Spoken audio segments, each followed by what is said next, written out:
आज काय स्पेशल बनवलंय मम्मी?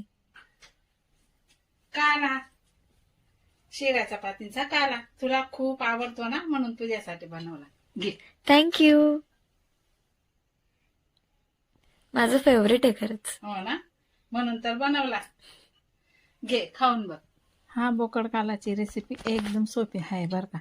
बघा काय करायचं तुम्हाला सांगते मी, पहिल्यापासून सांगते मी तुम्हाला. एकच नंबर काला अंशूला आवडलेला आहे. बघा थोडीशी अर्धी भाकर होती आणि 2 चपात्या होत्या. त्यांना मस्तपैकी असं मोडून घ्यायच्या आणि अशा बारीक चिरून घ्यायच्या. त्यानंतर आपल्याला आहे ना पाणी लावून घ्यायचे, थोडंसं असं मस्त पाणी लावून घ्यायचं आणि असं मुरण्यासाठी ठेवून द्यायचे. वरून अजून थोडंसं पाणी टाकून घ्यायचे. असा काला आहे ना तुम्ही एकदा नक्की बनवून बघा. इतका छान लागतो आणि इतका टेस्टी लागतो ना, आपले शिळ्या पोळी किंवा शिळ्या भाकर अजिबात वाया जात नाही. आता मी इथं एक कांदा मस्तपैकी असा कापून घेतलेला आहे आणि त्यानंतर आपल्याला आहे ना अर्धा टमाटा कापून घ्यायचा इथं टाकण्यासाठी.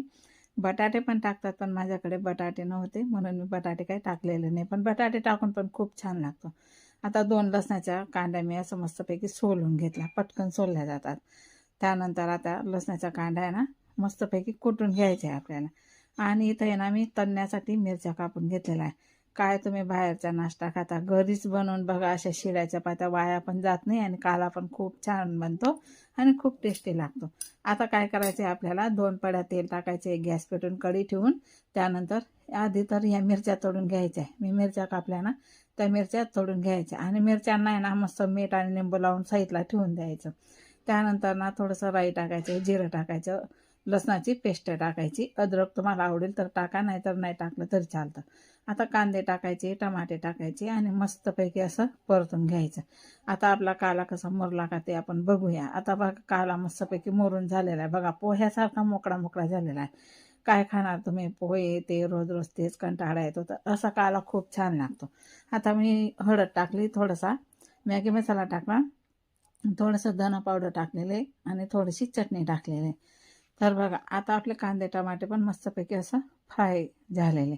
आता वरून थोडीशी तेलाची धार सोडायची आणि आपल्याला आहे ना हा काला इथं टाकून घ्यायचा आहे आणि छान मस्त असं उलटपलट करून घ्यायचं आहे. बघा तुम्ही एकदा नक्की करून बघा, खूप छान लागतं. बघा अशा प्रकारे ना मी याला मस्तपैकी असं मिक्स करून घ्यायचे. आणि आता काय करायचं आहे ना, आपल्याला प्लेट भरायची आहे. आता अंशू तर वाटच बघत आहे काल्याची, तिला तर खूपच आवडतो, खूप म्हणजे खूपच आवडतो.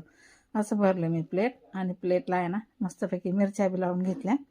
त्यानंतर कोबी पण मस्तपैकी कापून घेतली. चला तर मग आता सर्व करूया.